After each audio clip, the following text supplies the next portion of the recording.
in the mountains of eastern Kentucky, and we're bear hunting, sort of.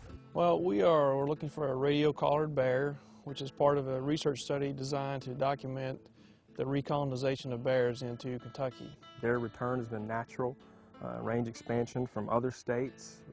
They've just come on in. And you know, what's promising about that is, you know, 50 years ago, this probably likely wouldn't have happened because we wouldn't have had these mature habitats that we have now that can support and sustain bears. Now, currently, how many bears do we have in Kentucky that have collars? Approximately 34 right now. They're constantly sending out a VHF beacon, a pulse, that we can use to track the bears. And, you know, at the same time, these particular collars are sending on a schedule that we determine.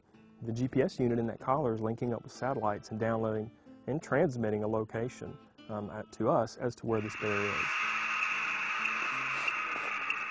It yields some incredible data, especially among the females, and those are the information factors that we use to help manage the population.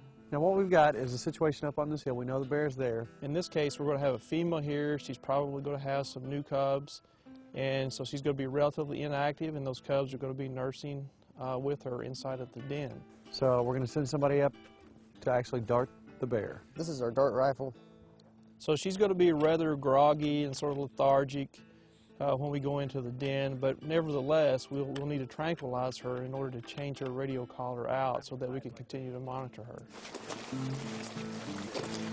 First time, yeah, I was certainly nervous, but we've done maybe 40 of these. We're coming in and interrupting their hibernation. They're not expecting us to come in there, and we're not really in danger.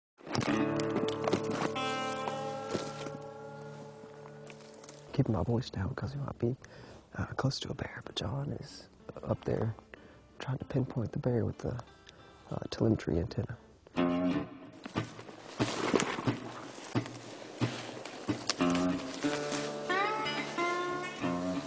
But yeah, the eastern Kentucky, the hills are pretty steep out here. You know, you gotta like what you do to not come down these mountains. We're getting close. I think she's right around the corner here.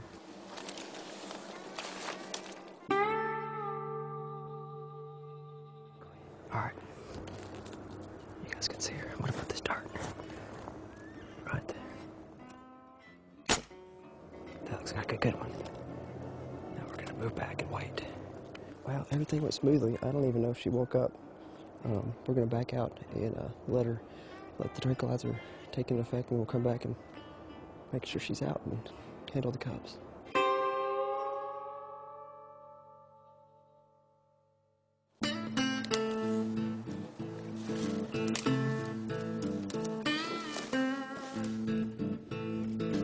There's one.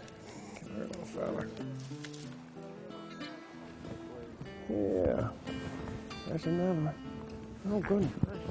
Oh, there's 3. Wow. Boys, this is a big bear now. Now, do we know anything about the mother, her age, or? She is 7. This is her 3rd known litter. Oh, they may be 2-3 weeks. I'm a daddy. We got 2 boys and a girl. This is an uprooted tree. That's correct. There's not any set idea of what a den is. That's right. But it could just as easily be in some kind of rock crevice, within a rotted out tree. Even we've seen bears denning under discarded machinery of some kind, you know. If it's insulated and protects them from the elements, and it's a serene area where they're not going to be disturbed. Okay, explain the hibernation process. There's really no foods available in the dead of winter in the middle of the mountains, so there's no adaptive advantage for them to feed. So the best thing they can do in order to survive at a population level is to den, live off their fat reserves.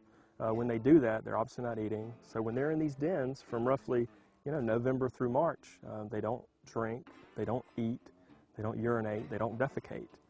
So they're just literally living and consuming everything that they take with them into the den. So that's why their metabolism is at half, less than half? Oh gosh, I'd say it's much less than half. Wow. Of what it would be in a normal active state, at least during the summer. So that's how they survive throughout the month. That's right. I'm going to switch out the mother's radio collar, and John is going to put some pit tags in the cubs, which go under their skin. It's the same thing as when you microchip your pet. So when we catch them again later, we can scan them, and we'll know who their mother was, where they were born, and things like that. So they're here to stay. We have to adjust. And, you know, all these bears look cute and sweet and innocent when they're, you know, just a pound or 3. However, you know, people can really do a lot to keep these bears from getting in trouble. And it's a shame when we look at, you know, bears like this, that someday these could be bears that we would have to put down because they've learned how to live around people. But when they become wild, just like any other animal, you can't predict their behavior. And sometimes that happens, and we just want to prevent that and hope everyone out in Kentucky that lives in bear country can help us. The fact that we have these bears here now and they're reproducing, you know, at really good levels as far as bears go, it's a really good indication of the overall health of the ecosystem here in the southern Appalachian area. This is probably one of the most interesting things I've ever done because it involves a part of nature that you just don't get to see. The next step today is we're just going to reunite this family group, put them back down in their den, and say adios, and perhaps we'll see them next summer on the trap line. So that probably is one of the better experiences I've had here at the Department of Fish and Wildlife and with Kentucky Afield. This isn't bad. It looks better than you think. Lean your heads a little closer together.